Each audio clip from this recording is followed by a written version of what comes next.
Okay, so like I said, welcome back. Sorry for the delay there.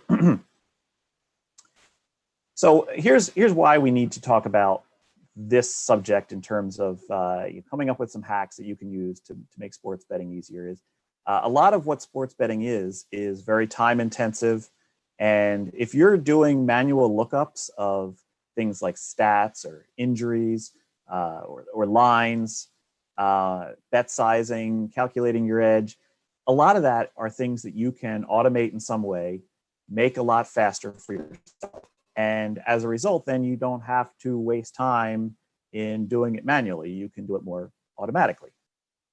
And even like if you're doing some automated tasks, the syntax of what you're looking up, you can automate that as well. You can get some shortcuts into your programming, and we're going to go over that as well. But basically, because sports betting is time intensive and because sports betting is competitive, these little hacks, these little advantages that you can get could go a long way in helping you out to become a better sports bettor and to beat the market to lines and to wagers so that you're more successful in what you're doing. So we're going to start right off here. We're going to start talking about some math hacks. So math is one of these things that trips up a lot of sports bettors. A lot of people don't want to have to do math. They're in sports betting because they enjoy sports, not because they enjoy math. So a lot of people tend to overlook the basic math of sports betting. Now, there's no part of the math of sports betting that needs to be complex. It's all very basic. Addition, subtraction, multiplication, division, little bit of algebra, but there's nothing beyond that. We're not talking about crazy math here. And the stuff that could be crazy math, the data science, you can use tools that automate all of that and do all that heavy lifting for you. I'm not a big math fan, but I tend to do quite a bit of math when it comes to sports betting. So I tend to rely on a lot of hacks and tips to kind of get me through the parts that I might not naturally understand. So when you were back in grade school, one of the first things that you had to do was to memorize certain parts of math, multiplication tables. It just made things a lot easier if you just memorized it. So I've come up with a few things here that you should probably memorize when it comes to converting odds to probability. So if you're a sports bettor and you don't know that minus 110 equals 52.4% implied probability, you need to know that. Likewise, there's a bunch more here. There's a bunch more here on the list, such as minus 110 equals 54.5%, minus 150 equals 60%, so on up this list here. And the reason this is useful is you need to be able to get comfortable when you see odds to automatically know the implied probability. It'll just make it easier to kind of think logically when it comes to sports wagering. And of course, on this list here, I only made the minus side of the equation. The plus side would be the inverse of that. So in other words, minus 150 is 60%, plus 150 is 40%. I think that goes without saying, but I just wanted to make it clear that when I'm saying you should probably memorize minus 110, minus 120, minus 150, 200, 300, 400, you probably should do it on the other side of the equation as well, just so you're familiar with how the odds and the probability kind of work together. Because the US odds system is exponentially based. And so, as you go up, the odds are not linear. So if you're going minus 300 to minus 400, that's only a small tick from 75% to 80% probability, even though you've jumped a full 100 basis points. That's a concept that a lot of new bettors, they trip up on. When they see minus 9,000, they think, oh, that's so huge, but it's really not much bigger than minus 900. So I would tell you to get comfortable with this. I'll give you a small example. If you attended the happy hour last week with Rufus and Spanky, and that was really great, somebody asked a question. I think it was actually Whale Capper asked the question of, what do you put the odds on that there will be sports, major team sports in this year, in the year 2020. And he wanted to know the line. So immediately you think of probability in your head. Well, in my head, I was thinking 75 to 80%. So I said minus 300 to minus 400. Spanky said, the odds against it are in the single digits. So he was immediately going, minus 900 and above. But that's the sort of question somebody says, what's a line on this? Well, you first think in terms of implied probability, and then you give it a line. So I would encourage you to make a cheat sheet of all of the odds and their corresponding implied probability.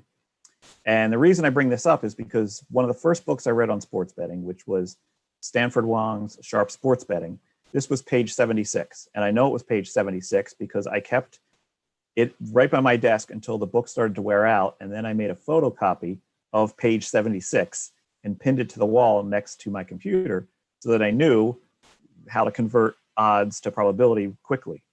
And it worked well for me. And I can always remember page 76. Now, there was an updated version of Sharp Sports Betting in 2009. So if you get a copy of Sharp Sports Betting and it's not on page 76, don't tweet at me. But the point being is that was a very useful chart for me, and it was something that stuck out in that book. And by the way, that book is very good. It's a basic building block of sports betting. Unfortunately, it's out of print now. So if you were to try to buy it, it is like $50 to $100. But there is still a Kindle version available on Amazon, and I would recommend it. And in the description for this video, it'll be one of the links in there. So speaking of the description for this video, and speaking of cheat sheets, a little gift for you guys for attending the webcast here. I created a odds cheat sheet for you, and you'll find it in the description of the YouTube video. Those of you that are watching on YouTube now, it should be there. Those of you that are watching on Zoom, you can go over to YouTube, look up this video, and you'll see it. Even if I break it into different parts, there'll still be the link of each video we'll have down at the bottom. The link to an Excel spreadsheet and a Google Sheets spreadsheet that does a lot of basic math tasks for you when it comes to sports betting. For instance, US odds to probability, probability to US odds, US odds to decimal, and then decimal to US odds. A lot of times when you see something from a European book, it's going to be in decimal odds. And quite frankly, decimal odds are really easier to understand than US odds. But the American system has used US odds, and we continue to use it. And I don't think that's going to change. But just in case you want to do a transition from decimal to US odds, I put a little calculator in there for that. Calculator on calculating your edge. When you have a wager and you have given odds and you have an edge, how much is your edge? Calculation on the house theoretical edge. So in other words, we know that minus 110 on either side of an equation is going to be about a 4.5% house edge. But what if it was like, what if some of these new states where Montana opened up and they had minus 131 on each side? How much of an edge is that? Well, little spreadsheet tip there, and you can figure it out and then tweet about it and look all smart. Giving away my secrets. Also a calculator on calculating your parlay edge. In other words, like if you have 3 bets and the house is offering 6 to 1 on a parlay for them, how much of an edge does the house have in that situation? It's actually about 12.5%. And then also a little calculator on Kelly bet sizing. Now, very few people would use Kelly bet sizing in full Kelly, but with this little function here on the spreadsheet, you can put in 0.25 as your Kelly multiplier, and that'll give you quarter Kelly pricing. You can play around with that and see how you would use Kelly bet sizing in order to make more accurate and efficient bet sizes. So, like I said, that's in the description of this video on YouTube. Enjoy it. If you have something you think would be useful to add to it, reach out to me. We'll talk about it, and maybe you can show me a trick or two. But once you get that document on Google Drive, you can make a copy of it and use it for your own use as much as you'd like.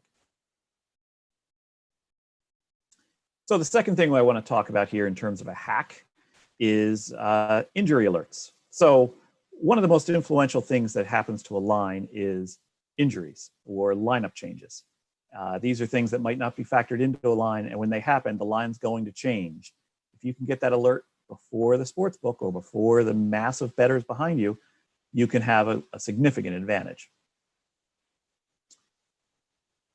So there's a couple different ways you can do injury alerts. I'm going to go through a couple different ways, and you can find whatever works best for you if you want to go down this road. The first one is Google Alerts. Now, I mentioned this, I think it was 2 weeks ago, in how to work smarter, not harder, when it comes to sports betting. And Google Alerts are very easy to set up. You just go to alerts.google.com, and you can set up various alerts that'll look out over the web in whatever places you tell it you want it to go, whether it be social media or news or generic web search. And you can have it look up a set search phrase that you want it to search for. Now, that's the hitch when it comes to Google Alerts, is you need to be able to optimize your own search string so that you're getting the things you want to get. So if you're looking for Joel Embiid, if you just put Joel Embiid, you're going to get all the news and information and things about Joel Embiid and whether he's done a new commercial for 7-Up and things like that. Or Sprite, I think is who he works for. Anyway, if you search for like Joel Embiid injury, well, you might get a lot of information that the story that has the word injury somewhere in it. But you need to have like Joel Embiid near injury to get information about Joel Embiid's injury, okay? So here's the thing when you use Google Alerts is you have the option of outputting this all to a web page that's kind of static, or you can output it to an RSS feed. And then it outputs it to basically an XML page and gives you a string, an RSS string. Now you can enter that string address into an RSS reader, and you can, monitor your alerts through an RSS reader. You can Google, if you don't know what an RSS reader is, you can Google that and find one. Or if you are someone who is inclined to do a little programming, you can take that XML feed and you can write a bot that'll continually manage it and maybe send you an alert via text message or send you a tweet to a private account that you monitor and kind of, keep up with all this stuff. There's very different ways you can handle an XML feed, and with that RSS feed, it's kind of cool. So there's a lot of ways you can take that. The purpose of these videos isn't to kind of teach you some really neat tricks that the pros use, but this is one that's kind of a building block for something a pro might use for injury alerts. The next thing is Twitter. So you can make Twitter lists, and if you're watching this, you're probably familiar with Twitter because that's probably how you came to find me in the first place. But Twitter lists are a way to kind of create your own timeline that is just specifically tailored towards a topic. So you don't get all the crap of political posts and whatnot that you nonsense that you probably don't want to see. And a Twitter list can be cultivated so that you just have the people that you know are going to post the best information. And then it's just a feed of those people. I use Twitter lists all the time. One of the keys on using Twitter lists is to find the beat writers, because the beat writers are constantly tweeting out stuff because they're sitting at the practice or the morning shoot around or skate around or whatever, and they're getting the information before they've written a story about it. And they'll tweet out a line just so they can be first to be tweeted about, right? So that's one of the best places to find information. Now, also those beat writers are going to spew out a lot of other stuff at other times. So you kind of have to be looking for information at the right time when you're doing a Twitter list. And that's another key of using that information. But the beat writers can't be beat. Now, the other way to obtain injury information is probably the most pricey, but it's also one of the more effective, and that is Don Best. So we're going to talk a little bit more about odds screens in the next section, but Don Best is basically the industry standard for odds screens. You see a lot of people refer to them as Don Worst or something like that. It's not a great product, and the price is about $500 a month, which is far beyond most recreational bettors would ever want to pay for. But they do offer injury alerts, and a lot of the sports books use the Don Best injury alert as their way of finding out about injuries. So basically, you're on the same footing as the sports books when Don Best flashes up an injury alert. Now, can you beat Don Best injury alerts? Yes, you can. However, if you get the Don Best injury alert, can you beat the sportsbook? Absolutely, you can. I've done it for years. You just have to be quick on the draw and know which sports books are not so quick on the draw. So Don Best is useful, but again, $500 a month probably prices a lot of people out. That's fine. I wish I didn't have to pay it either, but it is effective. So speaking of odds screens, so that's one of the things that you need to have if you're going to be an effective recreational bettor, is you need to be able to, even beyond recreational bettor, you need to be able to keep up to date with what all of the different sports books have for lines for games, basic line shopping. An odds screen makes that so much easier than pulling up every single sports book that you know of so that you can get information on what lines they have. So I'm going to go over two options here. The first, of course, is what we just talked about, Don Best, which I just talked about is $500 a month. They do have a delayed odds screen. I think it's like I think it's $30 or $50 a month or something like that. I wouldn't want to delay my odds. It's kind of an advantage, right? So there are plenty of places where you can get free odds that are powered by Don Best on a delay. There are a couple jump to mind. I think there's one called Maddox Sports. The LVA, Las Vegas Advisor, used to have one. I'm not sure if that's even active anymore. Basically, these are companies that advertise odds, and it's sponsored by Don Best, so they get a feed, and it's on delay, and it's not all that great. However, when you find one of those, here's a little hack for you. If you click on the line for a certain sports book displayed on the screen there, it'll take you to a history of the line moves. That history that it takes you to is not delayed.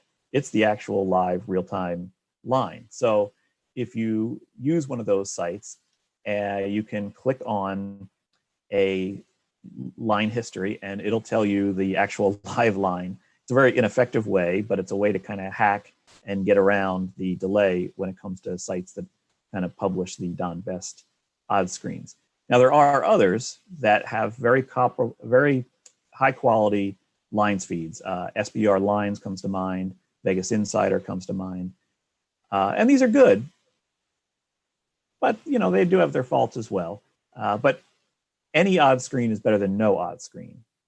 However, the one that I found that I think is kind of neat is this company that not a lot of people know about yet. They will after this video, called Odds Boom. Now, they're only in certain states. They're only right now in New Jersey, Pennsylvania, and Indiana, but they do have virtually all of the books that are legal in those states. And that's the thing about Don Best, is they don't have all the books. They have a large majority of them, but they don't have them all, especially some of these new markets and these new European vendors coming over to the US. They're not on the Don Best screen. But Odds Boom has some there that the other ones don't. For instance, FanDuel, very popular book, legal book in a lot of states. They're not on the Don Best screen. They are on Odds Boom. So now the cool thing about Odds Boom is that it's a very well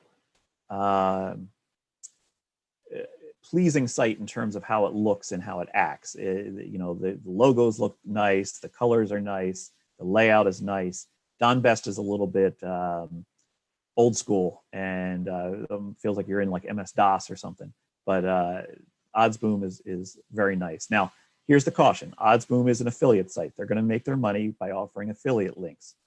In the past, I've been very outspoken about how I don't like affiliate companies that advise you for something because they're going to get a cut of either your losses or a cut if you sign up at the sports book. However, in this case, I can't say that Odds Boom is advising you of anything. It's giving you the market data. If anything, it's providing a service to you. And the price of that service is the affiliate marketing. And in this case, I think it's a fair price to pay. If you find a sports book that you don't currently play at and you're in one of those states, probably pays you to, well, or at least shows your appreciation by using their affiliate link to sign up. Again, I'm not a big fan of affiliate marketing in the first place, but in this case, it's a service being provided that I think is very good for sports bettors. So I would recommend following some of their links if you want to pay them back for the service they're providing. But here's the cool thing about OddsBoom is they point out arbitrage opportunities to you. So I'm going to give you a little example here. This is what the Don Best screen looks like. Like I said, looks like MS-DOS, right? When a line changes, it flashes red, and then to show you that it recently changed later, it goes black, and you can see this is a screenshot I found online because there's not a lot of sports right now to show you what the current Don Best screen looks like. But this shows you that this was like it was a college basketball Saturday, probably, because there's a lot of different lines there that had moved over the course of the day. So, pretty basic. This is what OddsBoom looks like, and this is actually for a match that was this morning. And you'll see that I'm not even going to try to pronounce these names. However, BetMGM offered somebody a plus 150, and you could buy back at DraftKings at minus 137. Arbitrage. And like I said, it does this for all the vendors, most of the vendors in New Jersey, Pennsylvania, and Indiana. Pretty good setup. I'm not compensated in any way but from OddsBoom. I'm just passing along what I think is a genuinely well done product. I've actually talked to the guy that runs OddsBoom, and it's a single man operation, which is even more impressive as to what all he does. And he actually started doing this in, I believe, Australia with the Australian market. When he saw the US market opening up, he brought it over to the US and has been doing it over here as well. Okay, so the next section is titled Learning Hacks. Now, this could either be hacks that'll speed up your ability to learn things, or it's learning how to find hacks. Either way, it applies. This section's about learning hacks. So what I have here on the screen is R code, the programming language R. And this is basically doing a logistic regression. So if you look at this and you say, yikes, I don't think I can handle this. What does this even mean? How does this all work? It's all so confusing. That turns me off to R. It turns me off to data science, in fact. Well, what if I showed you this? So this is like designing a logistic regression on a whiteboard, right? You have your data, and then you run it through a logistic regression, and you get predictions, and you can test the data and score it to see the accuracy and the ROC analysis. That looks pretty easy to understand, right? Well, what if I told you that this is actually how you can do data science in a programming language, I guess you could call it. It's a visual programming language called Orange. So this is a product not a lot of people know about. Again, I have no connection to this company. It's actually a product from Slovenia, and it is visual data science. It is basically designing data science algorithms and processes via just drag and drop. You drag each of those sections over to the screen and interconnect them, and it does the work. I can't tell you how great this would have been to have a few years back when I was struggling to learn R, coming from a different programming language, trying to figure out the syntax, getting the syntax wrong, retrying it, retrying again. This would have made it a lot simpler if I didn't have to learn the syntax. So Orange is a decent hack that you can use to learn data science. Now, here's the thing. It's not going to just magically do it all for you. You still need to know what logistic regression is, linear regression, ROC analysis. You need to know what those things are. It's going to give you the result, but it's not going to tell you what those things are and do and their purpose in the equation. So you'll be stumbling through it if you just open it up and say, oh, here's all my data science.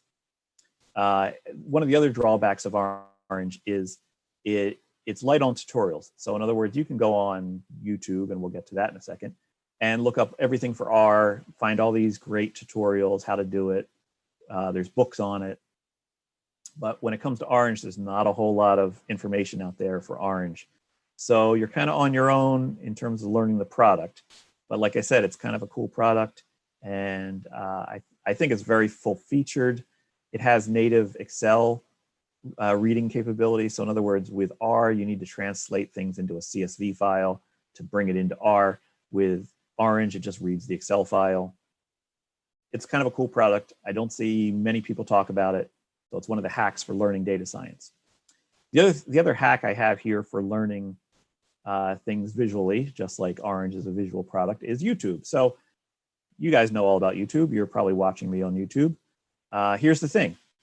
There's everything under the sun on YouTube, and it's constantly expanding. There's never-ending content on YouTube.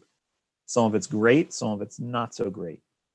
But you can find information on anything you want to learn just by looking on YouTube.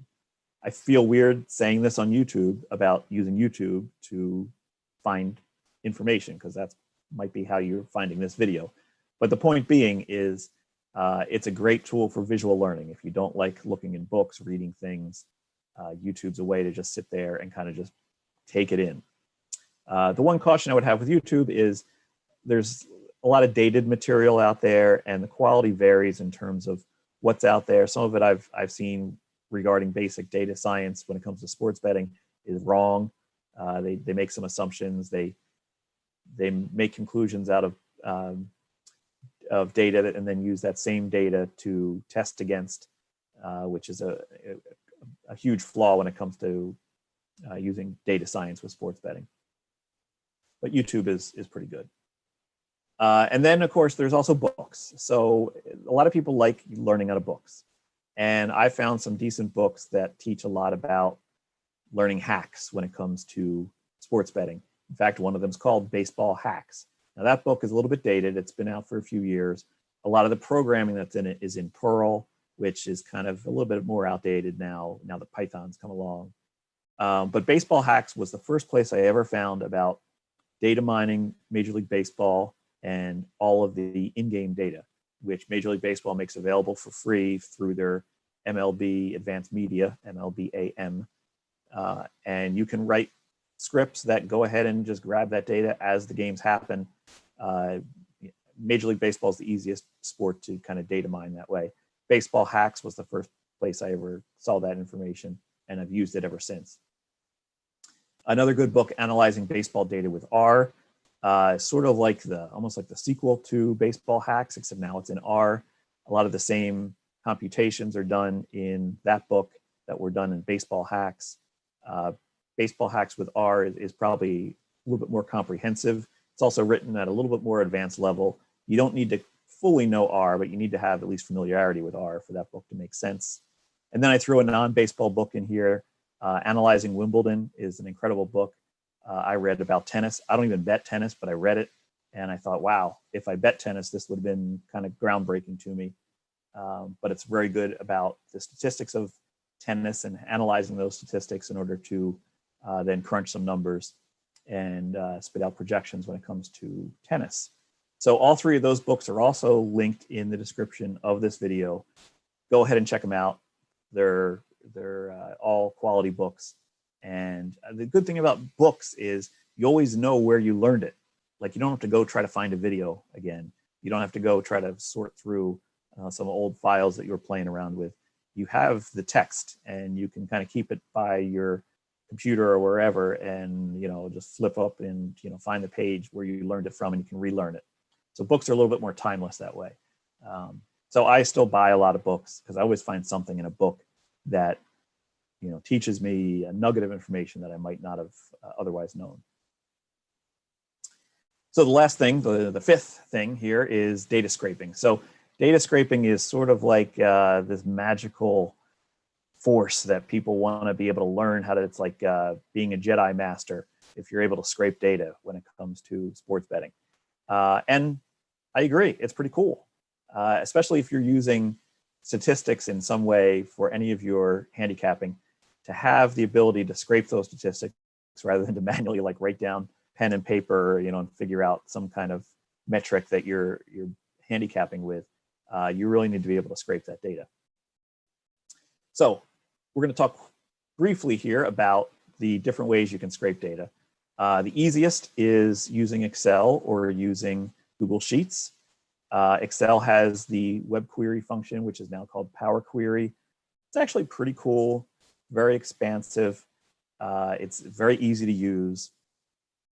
And Google has the import HTML function. Not as easy to use, not quite as visual as the Excel, but it's still very easy, powerful to import basically basic data tables And if you're dealing with sports statistics, so basic sports statistical tables, it does easy job with that.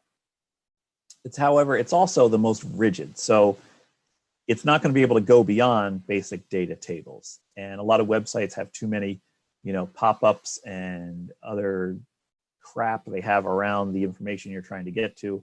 And so it gets in the way of a lot of these scrapers sometimes, and especially if they're coming from Google Sheets or from Microsoft Excel. However, they are a great building block when it comes to learning how to scrape data. In fact, here's a little thing. Next week, I'm going to put out episode 2 of Making a Modeler, and it's going to be about you're building your first web scraper. And we're going to use Excel Power Query in that just to show how easy it is, how to show how it's not intimidating.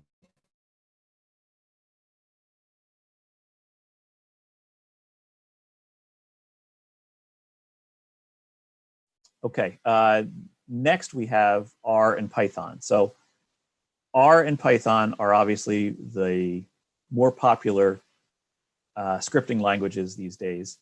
And they're both good ways to get data from websites. They have a learning curve though. So now the problem with having a learning curve when it comes to these programming languages is here we're talking about hacks to kind of make things easier, and now we're adding a layer of complexity. But they're both very versatile. They can do just about anything when it comes to mining data, scraping data, and they're very powerful. I use Python myself when I scrape data, and especially a library called Beautiful Soup. Now, Beautiful Soup is very powerful. You can look it up online to find more about it, but basically it can scrape anything off of a website, and I do mean just about anything. So go ahead and check those out. There's a couple other books here that I'll recommend that I've used. Web scraping with Python is great. It teaches you Beautiful Soup. It teaches you ways to scrape data that I haven't even tried to learn, but it's all in there in case you want to learn how to scrape JSON data or scrape XML data. Everything's in that book for web scraping with Python. And then the other one is R web scraping. It's also a very good book on using R. Now, R is not built for web scraping, but it is possible. And this book has a lot of information in it on how to use R for web scraping. So, sorry, I know we've had a little bit of technical glitches in terms of the latency on the video. I apologize for that. It looked like it kicked me out of HD, and I'm a little bit zoomed in. That's because it's the standard definition feed. Okay, so let's go over what we learned today, and then we'll move into our Q&A. The first thing we learned about was math hacks and how not to be intimidated by the math, how to use cheat sheets to get around a lot of the math when it comes to sports betting. Secondly, injury alerts. Injury alerts are great. You can actually beat sports books to injury news if you try hard enough. Odds screens are a staple of any sports bettor's library of tools, and they should be part of yours, and hopefully you have a good tool to use for odds screens. And then learning hacks, how to learn new things and how to shorten the curve there when it comes to learning new things. And then, of course, data scraping, which is a topic that I'll get into in my next pre-recorded video, but it's something that a lot of people want to know how to do, and it's not as intimidating as you think it might be. Okay, so we're going to transition into the Q&A now. If you are in the Zoom room, you can type a question via the Q&A button, or you can raise your hand and I can enable your video or your audio, sorry, just your audio, and you can ask a question, sort of like we did during the happy hour with Rufus and Spanky. And if you're on the YouTube, I'll check out the questions being asked in the chat if there are any. I just need to pull up a couple things on my screen here that had gone away during the presentation. And you know what, I'll probably make myself full screen here for you guys because nobody wants to just stare at Q&A all the time. Okay, so we do have some questions here that have popped up.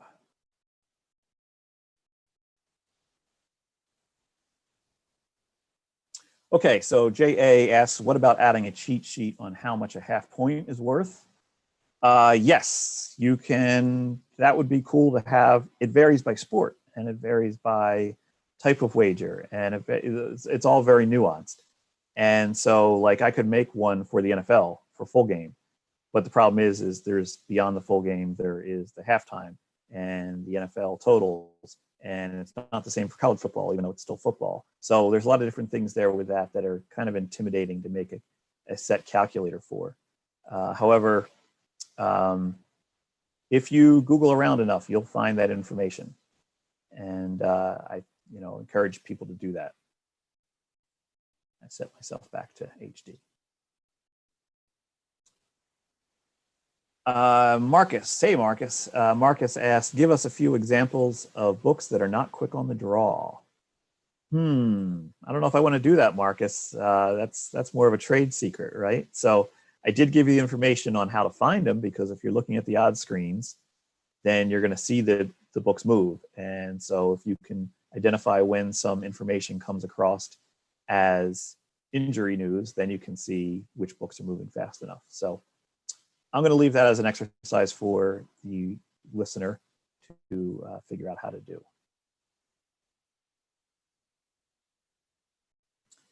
Somebody asks, the alternative odds screen that you mentioned, Odds Boom, is that delayed? Yes, it is. And if I didn't mention that, sorry. Yes, it is a delayed feed. Now, I talked to the guy who runs it, and basically how he does is that he runs his own scrapers that scrape that data. Sometimes the sports books don't like to have somebody scraping all their data all the time. So he often has, like, let's just use an example. FanDuel says, block this account from scraping our odds. And then he kind of talks to them and says, look, I'm bringing you affiliate traffic. I'm bringing you traffic. You should want your odds to be on the screen. They say, oh, okay, but don't do it real time. So he'll basically do like a 5-minute polling. So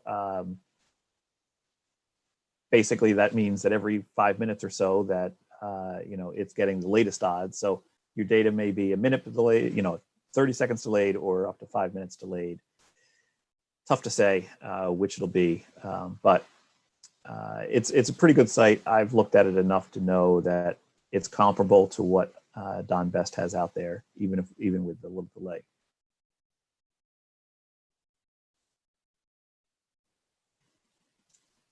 Daniel asks, what do you think about the efficiency of Pinnacle closing odds for European sports?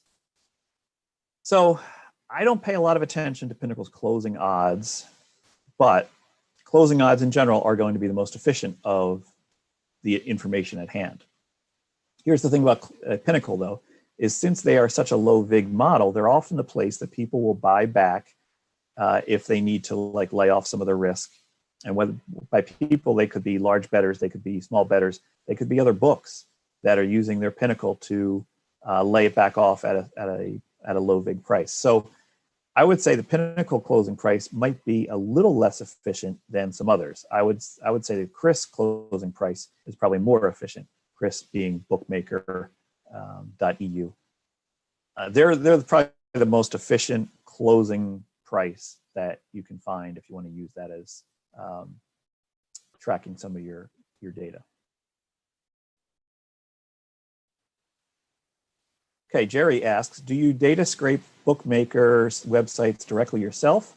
I am not an experienced programmer, but understand the basics and find scraping sites with JavaScript difficult. Are there any resources you can recommend to doing this? So actually, that book that I recommended, the web scraping with Python, has a section on JavaScript as well.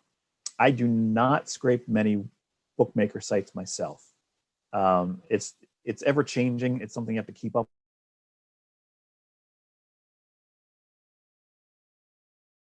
Want to go that route in spending my time making scrapers and then fixing scrapers when they break. So I agree with you, though, that JavaScript is very difficult to web scrape, and good luck with that. Hopefully you can find some resources. Reach out to me on Twitter via DM if you want, and we can talk more about any resources you find other than the one I mentioned there of the Python book.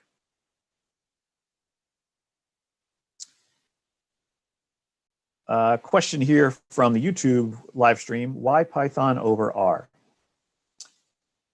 No real reason. I started using Python before I used R. I always thought, well, here's the thing. Python had been around a little bit longer, and I was more familiar with Python. For what I wanted to do with scripting, initially, Python seemed to be the better choice. So that's why I went with Python to begin with. I got comfortable with Python. Then came R. R I saw as a way to do calculations and data science that are beyond the scope of what Excel can handle easily. So when you're used to using R as one tool for one job and Python as one tool for another job, you don't really compare them as one versus the other. It's sort of like, why use a hammer over a screwdriver? Well, they're used for different tasks. So I don't think there's any clear winner in when it comes to Python versus R. I would say use them both if you can. And if you can't, then use some of the more visual tools like using Excel or using Orange or, there was even for a while, there were some web scrapers that were visual. In fact, I tried out one that was a hook into Chrome. It was basically a Chrome extension. Began with a K, forget the name of it, and then it went away. I remember I got a pop-up one day that said this product is no longer supported or it's been sold off to somebody. So it went away. But there are probably other visual data scrapers out there if programming languages strike fear into you. Is it possible to scrape your own lines in real time from offshore books? Yes, absolutely possible. Many advanced sports bettors do exactly that. They don't rely on Don Best. They scrape it themselves. And that gives them extra flexibility on games and leagues that Don Best doesn't cover. And the continuation of that question is, would the sportsbook know you are scraping lines? Yes. So you got to be careful because websites in general aren't real fond of web scrapers. They just don't like people just grabbing all the data off their site without looking at all their ads and other things that they have on their site that they want you to see and buy and do things with. So for the most part, you have to be careful when you make a web scraper that you're not too annoying with it. I knew a guy back in the mid 2000s. He wrote a scraper for Pinnacle, and he was so obnoxious with it that the head of Pinnacle at the time, Henry, longtime sports bettors know who Henry is, called him up and said, turn this thing off or you're banned. And he's like, oh, okay, I'll turn it off. And then like 2 weeks later, he turned it back on again. Henry called him up. He goes, you're banned. You're done. I don't ban people at Pinnacle, but you're banned. Now, the funny thing is Pinnacle all the time has had this XML feed. You can scrape Pinnacle. Pinnacle has an R library. You can use a native R library to get Pinnacle's lines. Pinnacle is all about letting you scrape. It just doesn't want you to scrape obnoxiously. And this guy was just being obnoxious with a scraper. Yeah, if you're going to scrape Pinnacle, look into some of their tools for it first. But for the most part, websites do know. They're not crazy about it. You need to be a little bit careful. You can Google around and find out some of the rules of etiquette when it comes to running scrapers and spiders and things like that.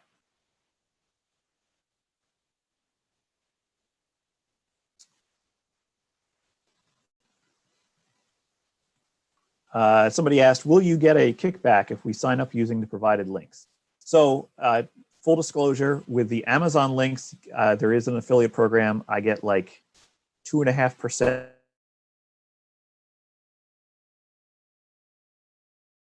$1 or $2, especially since a lot of these are available on Kindle, which is under $10. So I'm not getting a whole lot. That's the only kickback that I have going in terms of like Odds Boom or Don Best or any of these other websites that I've mentioned. No kickback. My goal on this channel, as well as the other videos I'm doing, is not so much for monetizing purposes. It's just to put good content out there, and we'll see where that goes in the future. But for now, the Amazon links are the only thing that actually is any kind of kickback to me. So, but thanks for asking, and thanks for letting me say that, because I did want to make that clear. It's full transparency. Quick question here from Anonymous. How old were you when you became a sharp/pro bettor? As I've mentioned before, I became a casino AP first, card counting, things like that, and kind of morphed into sharp sports betting Stanford Wong wrote that book in 2001, Sharp Sports Betting. And before he wrote that, or as he was writing that, he published sections of it to the website that he ran called BJ21. And so I had read that book before it was out. And that's what got my interest into sports betting. So at that time, I would think I was in my mid-20s. So I think that's a good place to start. I'm 45 now. And even though this gray beard makes me look older, but once the quarantine's over, hopefully the beard's gone. Does Don Best provide half and quarter lines? Yes, but not really reliably. Only certain books feed them through Don Best. Halftime lines, during halftime, they're a little bit better with that. First half lines are okay. Quarter lines, they're sporadic, but they are there. OddsBoom also has them as well. What is the best tool website to check market liquidity? Daniel asked this. Market liquidity. So that's a tougher one, because if this was like the stock market, we could have the tools to look into what the order book is and what the volume trades are, and you can see exactly, the sharp money and the square money coming through the stock market that way. You don't really have that in sports books. What you do have is you have some companies that'll put out the data, but you can't really trust that data because they're only going by what their handle is, and they're saying, 72% of the money is on this, and 68% of the tickets are on this. You can't really trust that because, one, it's just a small sample of the entire industry, and two, it's what they want to put out there, and maybe their reasons for putting it out there are not totally altruistic. So there is no real good way to check market liquidity. Maybe in time when we have federal oversight, and not that that's a great thing, but maybe there will be kind of a global order book or something like that. Maybe based on blockchain. Even all anonymous. That I think that would be a good thing for sports bettors and people that want to work this market. Do you attempt to disguise your connection, device, etc., from books that are, and are there helpful resources to do this? So I think it's like hiding your IP address, using maybe a VPN or something like that. Well, in New Jersey, I really can't because they have various tools to make sure that I am in New Jersey when I'm betting in New Jersey. It's not just based on your IP address, it's based on location services, based on geolocation. So there's really no reason for me to do that when I'm betting in New Jersey. Now, if I was betting offshore, yes, there could be a lot of reasons why I might want to appear to be coming from Florida if I'm betting through a Florida bookies PPH site that somebody in Florida gave me as a account to use. There are a lot of tools out there for VPN. The one I used to use was kind of funny named. It was called Hide My Ass, and that's exactly what it could do. So, but there's plenty of VPN software out there. But like I said, the legal books don't rely on your IP address. They go a lot of layers deeper than that. So keep that in mind when you're looking to bet into any of the legal sports books in other states. Okay, I think that's just about all of our questions. Oh, wait, there's a couple more here on YouTube that I'll talk about briefly, and then we can wrap up. So if you have any more questions, get them in now. When you go through a losing run and you are tilted, what do you do? Do you have a sort of ritual? I'm going to make a video on this sometime, and I think the video is going to be titled like learning how to lose, because that's just important as learning how to win is learning how to lose when it comes to sports betting. You need to be able to take a loss. You need to be able to take a win too. Winning doesn't mean you're running in God mode all of a sudden, and taking a loss doesn't mean you're never going to win again. So I think a lot of people have this issue, and I've probably had the issue in the past. Nowadays, I just don't let the results of 1 or 2 days or 3 or 4 days affect me. The last time I think it affected me was a couple of years ago. I was betting baseball and was getting towards the part of the season where I stop, and it just was running really bad, and I was just annoyed with myself, annoyed that the season had gone so poorly, and I remember just dreading doing the betting and dreading grading the results, and I just wasn't enjoying it. The fun had stopped. And then I just basically decided, you know what, I'm going to take a week off. I think I had like 2 weeks left towards the break of the season. I took a week off and I felt better. I went back at it and still lost for that week after. And then I just stopped. And I was, but when you take a week off, you're constantly kind of thinking about that. And that's what kind of sticks with me back when this happened a few years back, is I was constantly just dwelling on that whole result there for that entire week I was off. And I sort of felt the same thing in March when all the sports stopped. Is I was thinking about sports betting constantly for that first week. And then after that, it started to kind of drift away. I wasn't kind of craving, to look up a new bet or make action. And that's sort of when I started to make these videos too. I found something else to put my passion into. So there's some advice for you. If you feel like sports betting's controlling you, find something else to put the passion into. Don't let it control you. Don't let losses eat into you. You should be betting with money that you can't afford to lose anyway. But that's just a good thought, and it goes back to that overarching thing that I've said through all these videos is find the balance. Find the balance. Trust me on that one. You need to find the balance. Okay, I think that is just about it for today. I thank you all for attending, and I'm going to have this video up on YouTube as well. I did not record this one in Zoom, unfortunately, so this will be the only copy that goes up on YouTube, basically the full webcast, live cast version, even with all of the latency issues, unfortunately. But thank you for joining me. I'm looking to have a pre-recorded video out next week, and hopefully that'll be entertaining to a lot of you, and also resume the Friday webcast next week at 5 p.m. So I'll talk to you then. Thank you.